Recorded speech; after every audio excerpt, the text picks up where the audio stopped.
Amazonas presenta 24 horas con Milton Pérez y Diana León.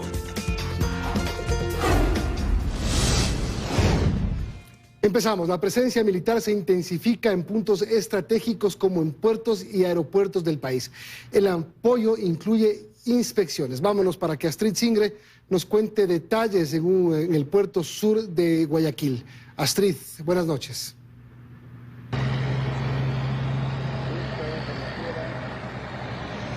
¿Qué tal? Así es, muy buenas noches en el estudio, amigos televidentes. Nos encontramos en un puerto al sur de la ciudad de Guayaquil, donde tan solo en el 2023 se hizo el mayor decomiso en este puerto de droga. Hemos podido constatar que no hay una militarización de esta terminal portuaria, esto a diferencia de lo que se dijo a través del Comando Conjunto de las Fuerzas Armadas. Lo que sí hemos podido observar es mayor presencia de militares en puntos estratégicos y que han incluido inspecciones.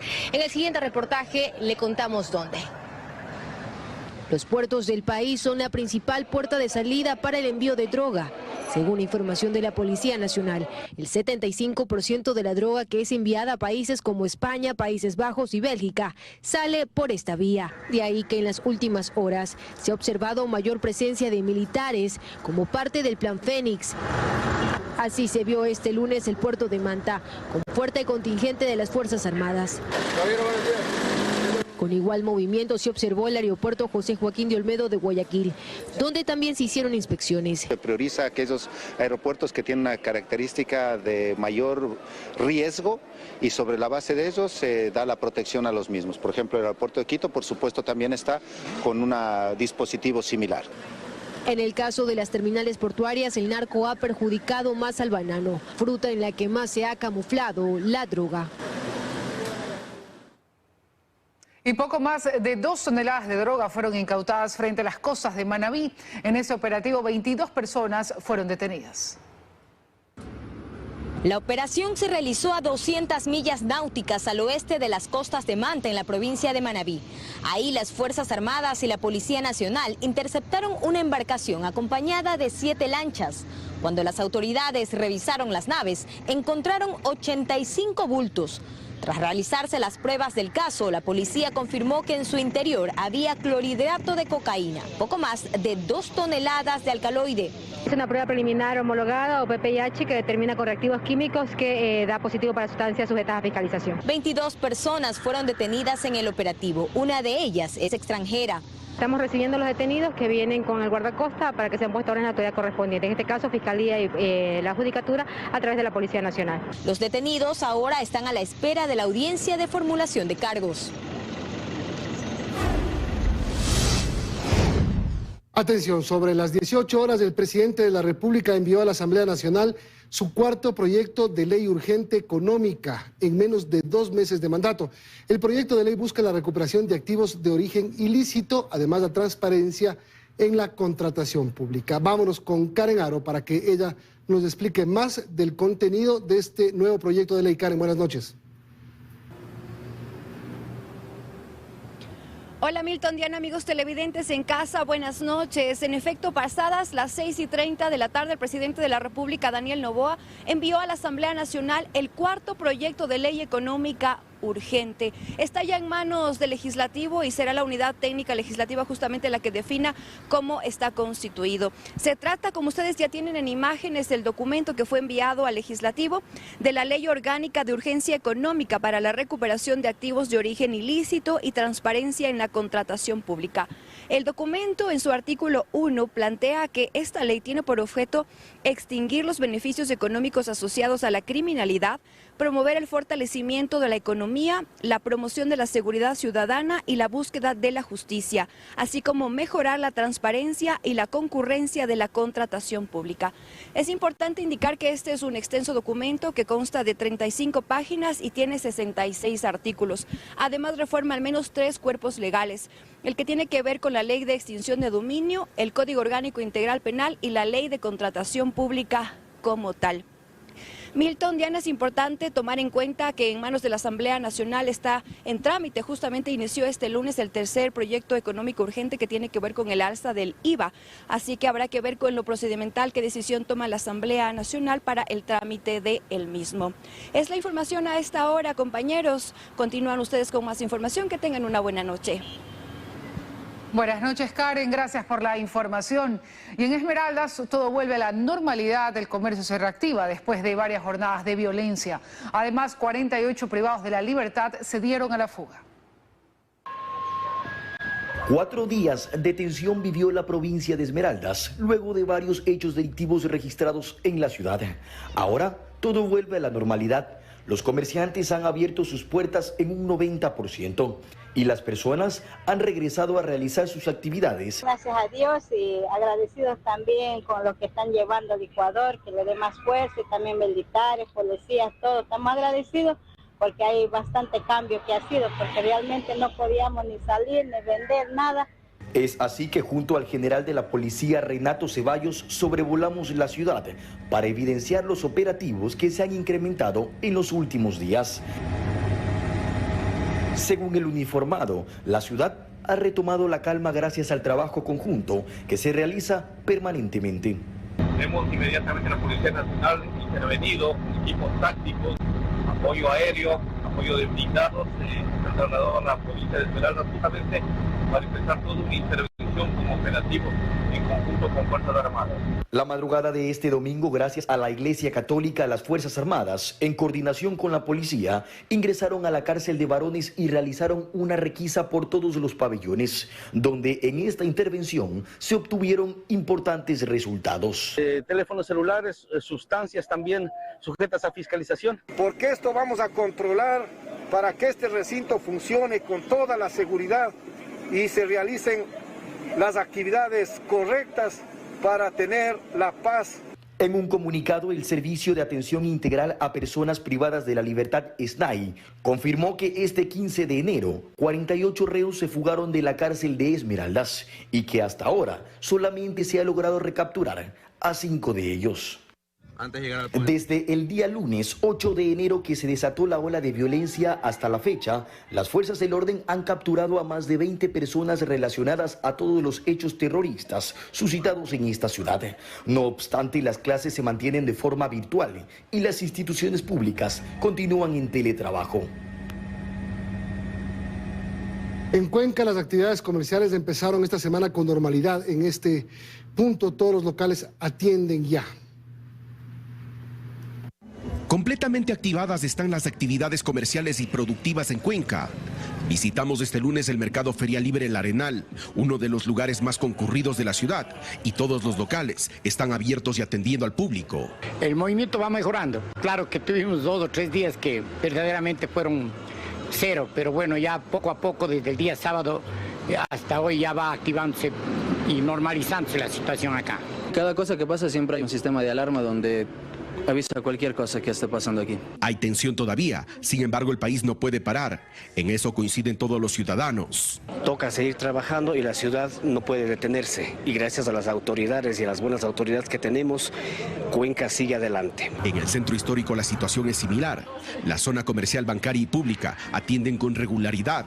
No estamos para paralizar en este momento a todo el Ecuador y más que nada la economía que necesitamos nosotros seguir trabajando, y al menos aquí en Cuenca creo que todos estamos con toda tranquilidad trabajando. La gente en las calles, sin embargo, espera que los operativos de seguridad continúen, más después de la alerta sobre un artefacto explosivo dejado en un centro infantil municipal que está a una cuadra del comando de policía de la SUAI. Inmediatamente el personal del GIR procedió a realizar una detonación controlada. La presencia de militares y policías en las calles es trascendental para que la normalidad continúe. Y mientras el comercio en Guayaquil también va tomando su ritmo habitual, los ciudadanos han decidido salir a realizar sus actividades luego de los violentos eventos registrados la semana pasada. Es el sonido y al movimiento al que estamos acostumbrados. Quienes se quedaron en casa la semana pasada debido a los últimos eventos violentos que enfrentó el país, este lunes decidieron salir. Claro, ya está activada, se ve que está más un movimiento ya. Desde temprano unos abrieron sus locales para recuperar lo perdido. ¿En cuánto bajaron sus ventas? Yo le calculo un 80%. No hubo comercio, todo el mundo cerró temprano. Que esta semana sea mejor que la anterior. Mientras otros apurados llegaban a realizar trámites pendientes, como Héctor, quien hoy pagó su impuesto predial. Porque si nosotros no podemos realizar nuestras actividades realmente, ¿a dónde vamos a llegar? Estar en esta incertidumbre de que hoy día pueden atenderlo. El transporte público trabajó con normalidad y en comparación a la semana pasada, se vieron más unidades llenas. También entidades como el Registro Civil y el municipio de Guayaquil atienden de manera presencial. Por otro lado, las clases en escuelas y colegios continúan en modalidad virtual, lo cual ha afectado en especial a las papelerías, que también esperan reactivarse. Nos coge mal. Vamos a ver, el día jueves creo que ya hay clase presencial, vamos a ver si se reactiva. Ojalá. Ciudadanos afirman haber visto patrullaje policial y presencia militar a primera hora de este lunes. La presencia militar, hoy recién vi 5 militares que pasaron, hoy. Y optimistas esperan que se refuerce la seguridad en la ciudad. Los ecuatorianos somos inquebrantables, los ecuatorianos de bien. Esos son los que salen adelante. Así vive Guayaquil su tercera semana de enero tras otro fuerte golpe a su economía. La policía y las Fuerzas Armadas refuerzan los controles de seguridad en la parte interna y externa de los establecimientos públicos donde se han registrado la mayoría de alertas terroristas.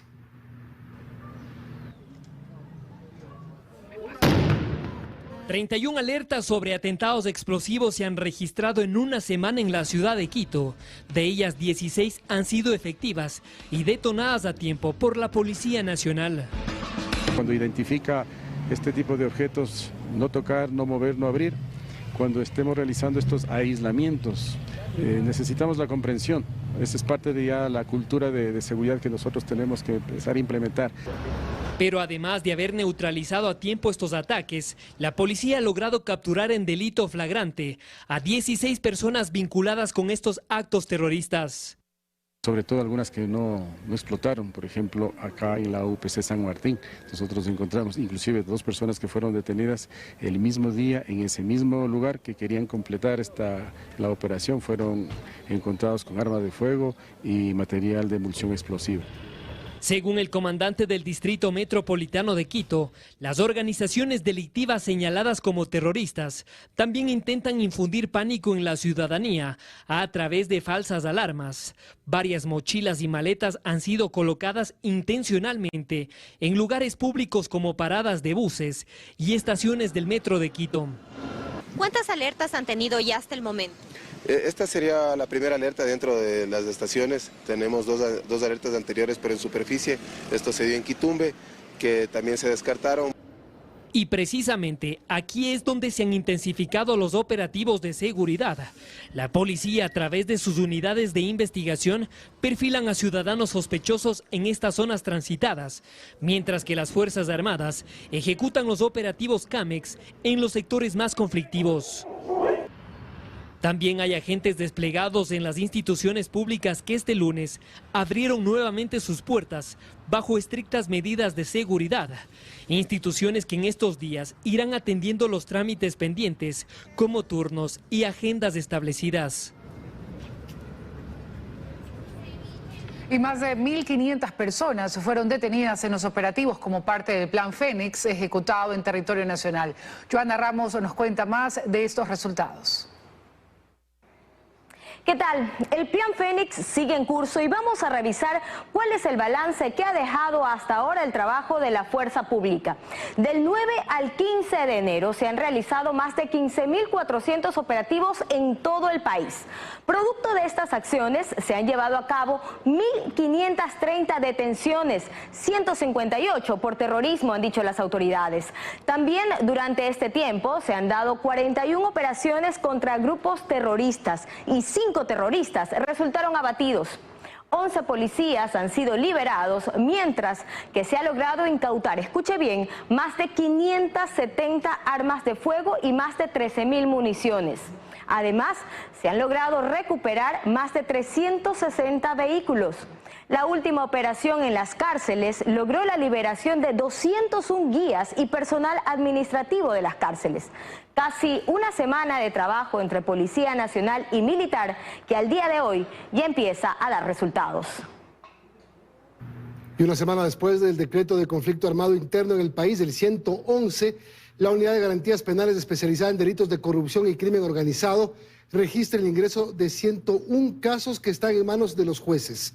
Allí se procesa a los detenidos por actividades terroristas. Cabe destacar que los involucrados en estos casos como consecuencia de la acción de la fuerza pública y en contexto de la emergencia deben ser procesados por los jueces que integran la unidad anticorrupción que tiene sede en Quito. Para ello, y desde hoy, la Judicatura nombró a 4 nuevos jueces de primer nivel y un tribunal adicional. En total, ya son 23 jueces en esta unidad.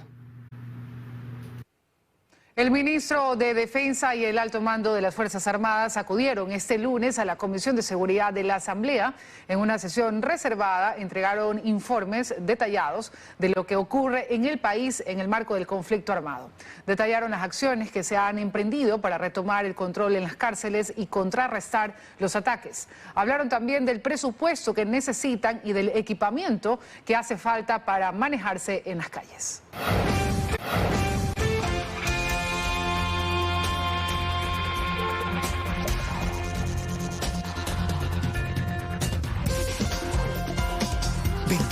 Horas. Es retransmitido en Quito por EXA 92.5 FM, una radio de la cadena Democracia, Radio La Red 102.1 FM y Radio Sucesos 101.7 FM.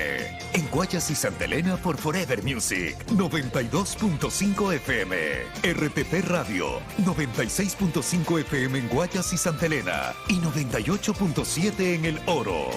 Radio City 89.3 Guayas y 99.7 Santa Elena.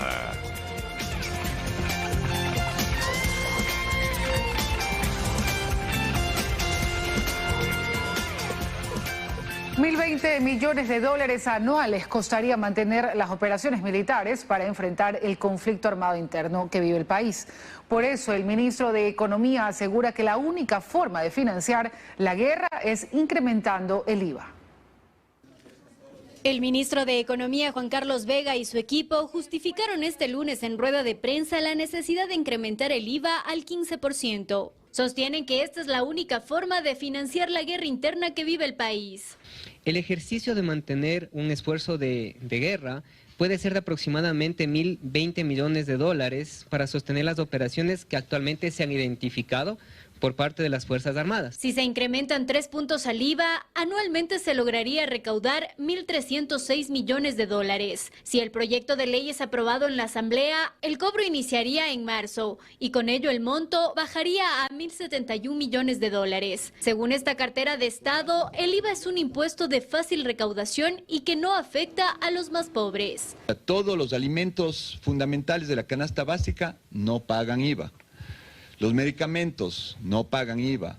Los servicios básicos, agua y luz, no pagan IVA. Dice además que Ecuador tiene el tercer IVA más bajo de la región, pues en Perú es del 18% y en Colombia 19%. Vega cree que por esas y otras razones técnicas, la Asamblea debe apoyar el proyecto de ley. Yo sí tengo la esperanza bien fundada en que los asambleístas van a entender la situación. Y frente a propuestas de que sean otros los sectores que financian la guerra, dijo que es momento de que todos colaboremos. Las empresas grandes están pagando parte de la cuenta, los bancos están pagando parte de la cuenta y los ciudadanos de clase media para arriba también estamos pagando a medida de nuestras capacidades parte de la cuenta. Recalcó que en el proyecto de ley no consta un tiempo determinado para el incremento del IVA, pues se desconoce cuánto durará el conflicto interno. Sin esta salida, sostiene que además de no poder financiar la seguridad, también corre riesgo el pago de pensiones jubilares y salarios de servidores públicos. El Partido Social Cristiano, la Revolución Ciudadana y Construye ponen condiciones para votar el proyecto de ley urgente. Plantean otras alternativas para financiar el conflicto armado. Este lunes la Comisión de Desarrollo Económico abocó conocimiento del proyecto. En la Asamblea inició el trámite al proyecto de ley económico urgente con el que el gobierno busca obtener recursos para financiar el conflicto armado interno. Este lunes se reunió de manera virtual la Comisión de Desarrollo Económico y abocó conocimiento de la propuesta, que plantea un incremento del IVA del 12 al 15%. El objetivo es ganarle la guerra al terrorismo, al narcotráfico, a la violencia, y esa guerra se gana también aportando cada uno de los ciudadanos.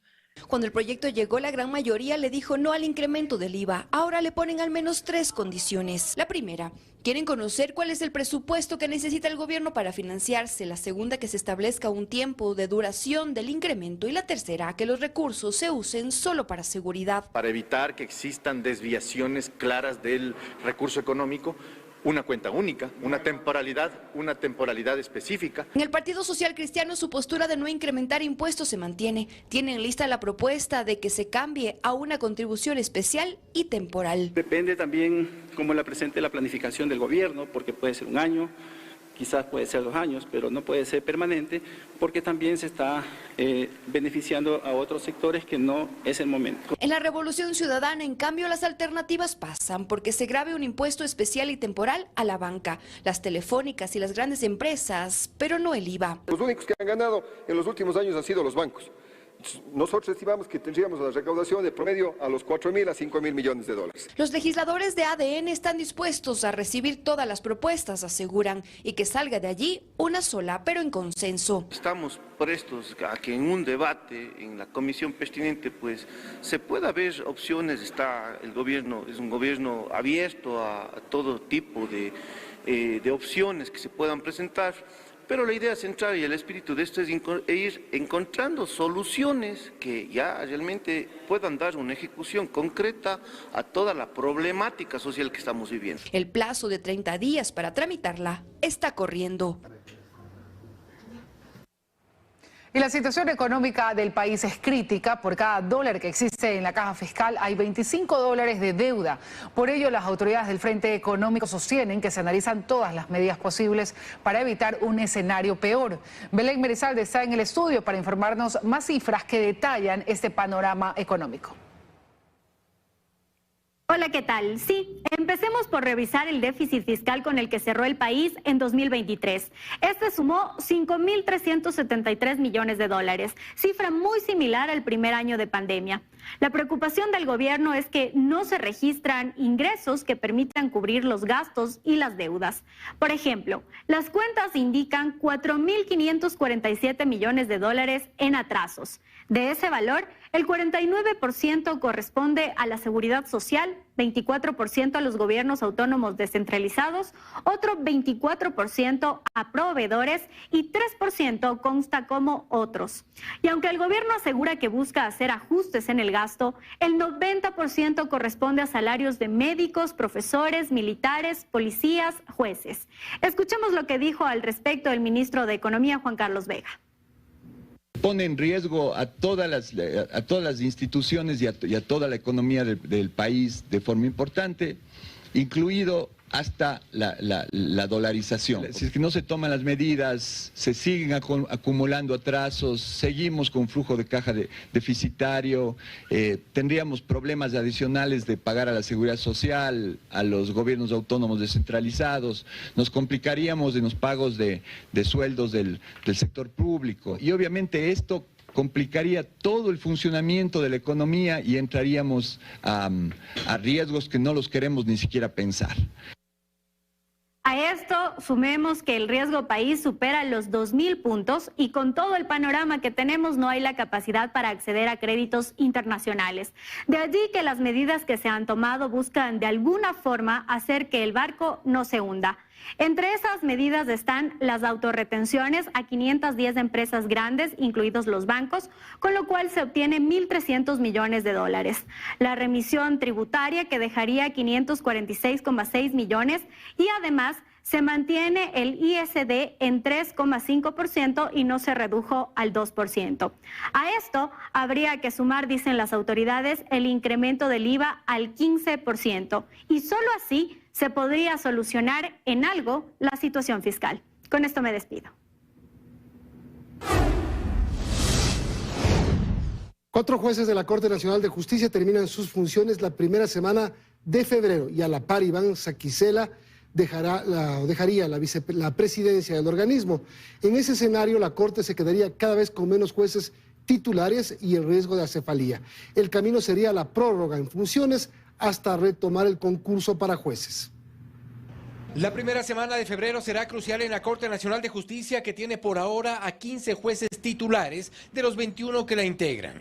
4 de ellos terminan sus funciones el próximo 4 de febrero. Se trata de los jueces Byron Guillén, Walter Macías, Luis Rivera y Fabián Racines. Es la misma fecha en la que Iván Saquicela dejaría de ser presidente. No obstante, ni los jueces ni el presidente han sido legalmente reemplazados. Y según el artículo 121 del Código Orgánico de la Función Judicial, el servidor que hubiese cesado en el puesto desempeñará funciones prorrogadas hasta ser legalmente reemplazado. El titular de la Corte, Iván Saquicela, cree que al haberse suspendido el concurso y 5 jueces para subrogar a los 4 que terminan funciones, el camino es la prórroga de sus 4 colegas, hasta su legal reemplazo.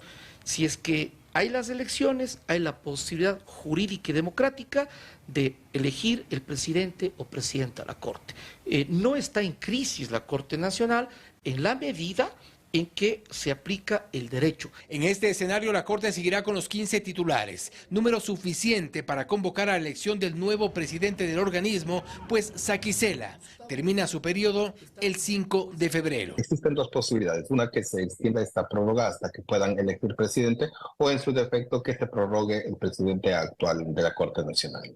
Pero de momento no hay decisiones sobre el irregular concurso para jueces de la Corte Nacional de Justicia, que fue suspendido. En cualquiera de los escenarios, las decisiones salen de las manos de la Corte Nacional de Justicia y pasan bajo responsabilidad del Consejo de la Judicatura, que de momento tiene 2 problemas urgentes por resolver: la prórroga de funciones de los jueces nacionales, cuyo periodo termina el próximo 4 de febrero, y un concurso para jueces de la Corte Nacional de Justicia para retomar el que fue suspendido o hacer uno nuevo. Si se retoma o realiza uno nuevo, los tiempos cambian y la Corte podría estar conformada como hasta ahora, no menos de 8 meses más. En corto, el chef de MasterChef Celebrity nos confiesa quién es el más comelón, qué exigencias tienen nuestras celebrities. No se lo pierda.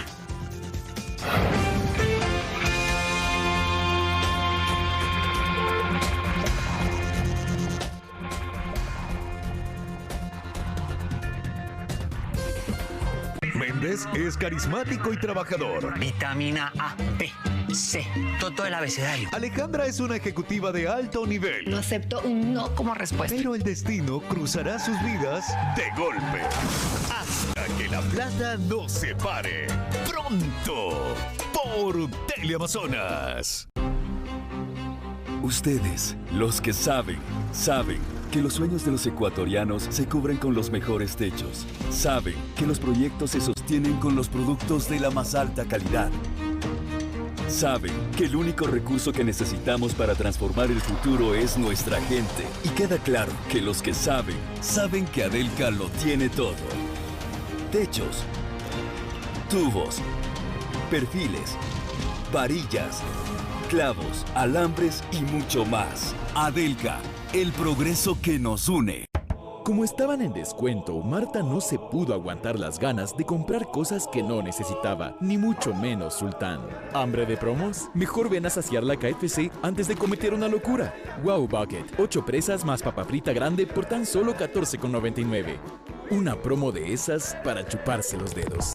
Hace 40 años, Perihan abandonó a su hija. Yo no quiero tu dinero, ni esta casa. Ahora en el presente. ¿Y entonces qué quieres? Ferda no busca el perdón de su madre. Ver toda tu vida en ruinas. A Ferda le interesa la venganza. Tengo mucho para decir. Madre e hija. Madre. Enfrentadas en un juego. Lo que me negaste. Peligroso. Será mío. El escorpión. De lunes a viernes, 10:30 de la noche.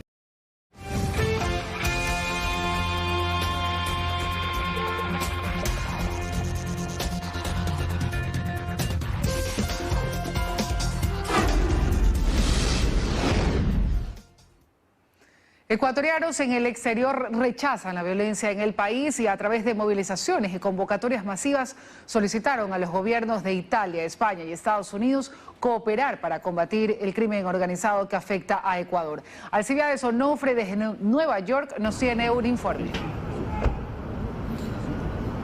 Buenas noches. En efecto, el eco de la voz de millones de ecuatorianos se ha escuchado en varios países del mundo donde nuestra comunidad se ha establecido con la migración por años, pidiendo que retorne la paz al país que los vio nacer y que se haga justicia por los actos terroristas registrados en los últimos días. A continuación, el reportaje.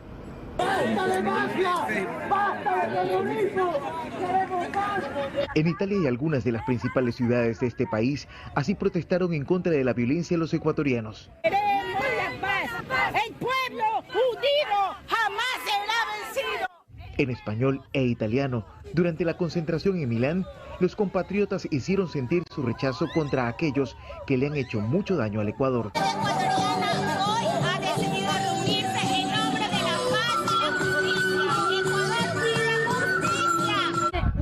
Puño, una sola bandera. Nosotros los inmigrantes respaldamos rotundamente a las Fuerzas Armadas, a la Policía Nacional.